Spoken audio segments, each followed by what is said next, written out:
explained why it was a poor idea. High center of gravity, inefficient little wheels. But do you think she listened to me? Yeah, for about 2 weeks, and then she just did it anyway.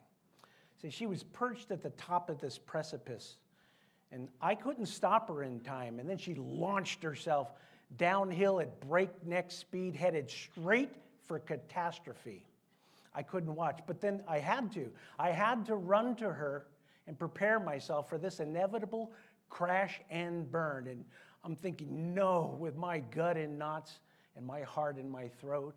And then it just happened. Well, I scooped up that little road warrior.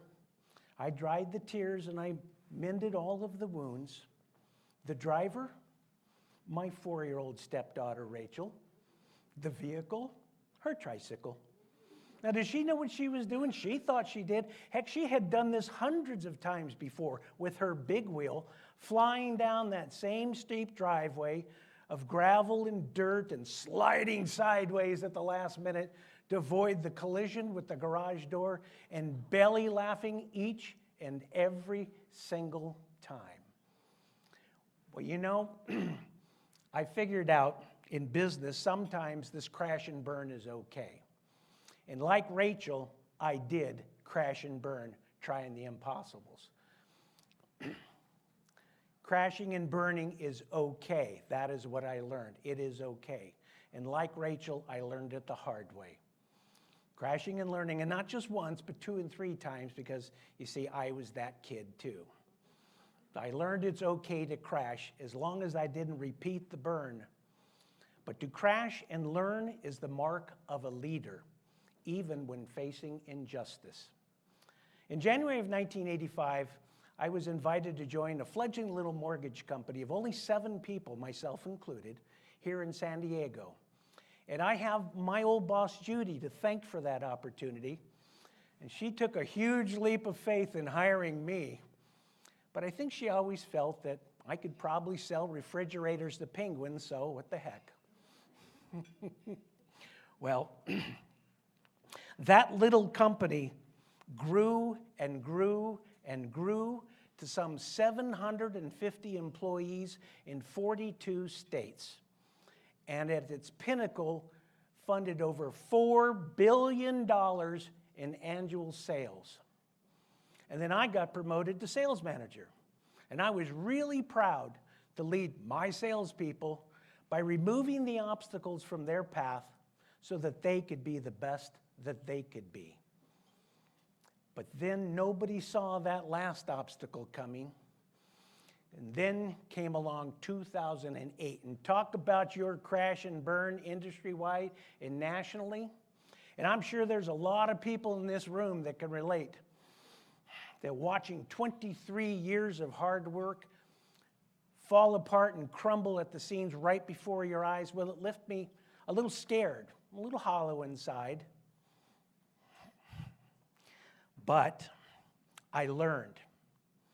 I learned, just like Judy learned, to pick myself up, pick myself off the ground, and just to move on, simply.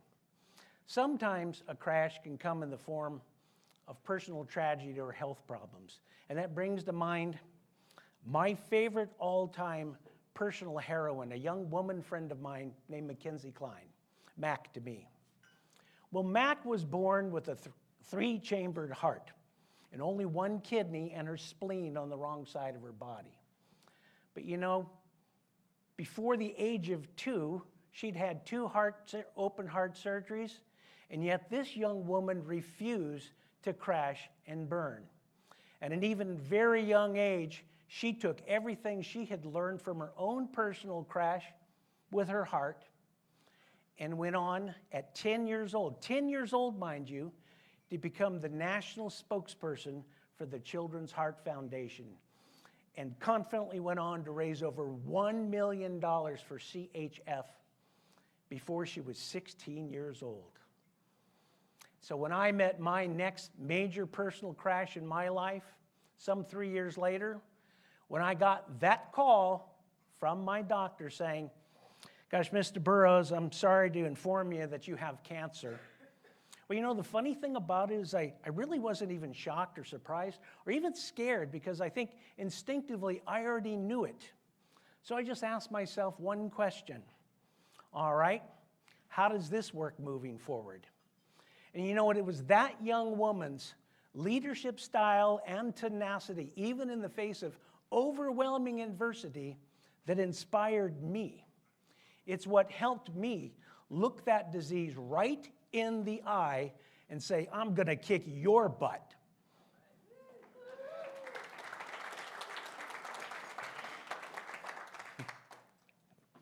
I'm going to kick your butt. And as much as I had to push myself to be the first person in line early morning, to be the first for chemo treatment so I wouldn't be late for work, I thought of her. Because as exhausted as I might be from time to time, I knew that if she could overcome those obstacles, I could too. And by the way, in case you're wondering, going on 9 years cancer-free. Hey, thank you. But really, let's give it up for all of the survivors in this room, please. See, it was both myself and those women leaders who had all faced unjust crashes. We didn't burn, we learned. And we did it partly because we were selective listeners. You know, I've been told that I'm a bad listener, and I admit it, I am. But you know, it's also one of my favorite traits and strengths within my life and business. Now, I know what you all may be thinking. Oh, typical man, bad listener. Well, am I right? Now go like this, yeah. I am. However, hear me out on this, because my personal bad listening habit may not be exactly what you think. In fact, I think there are several women leaders in this room that will identify. See, I'm the youngest of 3 children. And I was sitting on the living room couch of my 96-year-old father, Joe, just a couple months ago, having a conversation with my older sister, Sue Ann. And we came to the conclusion, similar experiences growing up in a very strict military household. Now, mind you, we love our parents very much. However, encouragement and encouraging were not in our parents' vernacular or leadership style or style of child rearing. You see, we came from that family where we're told what you couldn't do, what you shouldn't do, why things wouldn't work, why whatever it was a bad idea, and all the possible ways it could fail, flop, or flounder. Well, you get the picture. Well, it's a good thing that I am a really bad listener. Otherwise, I would probably not be right here, right now. And I was learning to be a bad listener to all those other naysayers in my life, and even those little voices in the back of my own mind, that helped me mature and become an effective, selective listener. And that is why I am on this stage tonight. Rewind, March 2018, this very same hotel, I was attending my very first Connected Women of Influence Awards event. I was very impressed. And after the event was over, I turned to a CWI member at my table. Now, mind you, I have absolutely no recollection whatsoever who that person is or was. She's probably in this room. But more importantly, at that point in time, there had never, ever been a male Sioux talker. So when I enthusiastically turned to her and said, gee, these talks sound awesome, and I think I might like to do that someday. Well, she very diplomatically turned to me and very, very politely said, well, John, that's a very noble goal. However, I don't think that will be possible. Fast forward, May 14th, 2019. Impossible, you say? I don't think I heard you. You see, there's that bad listener thing again. Yeah. Yeah. So,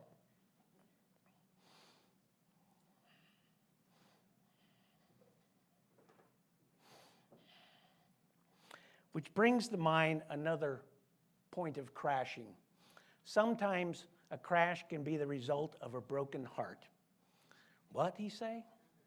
You know, throughout my career, and my life, my heart's been broken a few times here and there along the way.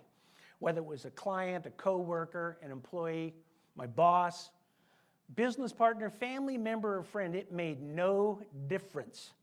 Because I am a firm believer that hearts break open and not closed. And what that feels like and means to me is that that is the point to learn and to grow. And when this happened to me, whether figuratively or literally, I nurtured that tender heart because I realized that was the exact time to be full of care for myself, mentally, physically, emotionally, and economically, and that judging or blaming or focusing on how I had been wronged would just shut that heart back down. Which brings me to my third point of doing business with love. You know, in ancient Greek writings in the Bible, they speak of four major kinds of love: eros, agape, philia, and storge. Now, eros, we all know, is romantic love. Agape is unconditional love, like how your dog feels about you. Philia is brotherly love, although in this circumstance tonight, sisterly love. But storge. Now, if your impossible is going to involve doing business with real live human beings like mine does, you'll want to mindfully embrace and practice this kind of love, which emphasizes the creation of long-term relationships that are deeply rooted, that can withstand, learn, and survive those little crashes along the way. And by the way, this is the number one thing that helped me out after that 2008 debacle. So, you know, I've learned a lot from the women leaders in my life, and frankly, I've had a lot of fun in the process. So I'd like to share something personal with you. You know, I have a special friend in this room tonight, and you know who you are.